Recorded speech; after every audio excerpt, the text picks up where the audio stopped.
الحمدللہ والصلاۃ والسلام علی رسول اللہ اما بعد۔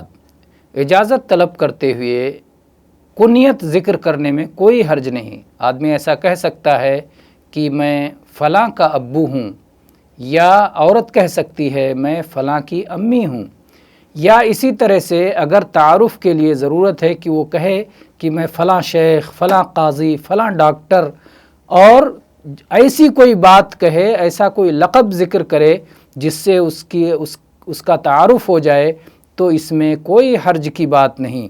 اس سلسلے میں صحیح بخاری کی حدیث ہے کہ ام ہانی نبی کریم صلی اللہ علیہ وآلہ آلہ وسلم کے پاس گئیں، اور اللہ کے نبی صلی اللہ علیہ وسلم غسل فرما رہے تھے۔ آپ کی صاحبزادی فاطمہ رضی اللہ عنہا پردہ کیے ہوئے تھیں، تو ام ہانی کہتی ہیں میں نے سلام کیا۔ اللہ کے نبی نے پوچھا کون ہے؟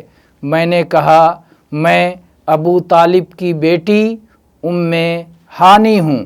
تو یہاں دیکھیں کہا ام ہانی، میں ہانی کی ماں ہوں، کنیت کا ذکر کیا۔ تو اسی طرح سے آدمی اپنی کنیت، میں فلاں کا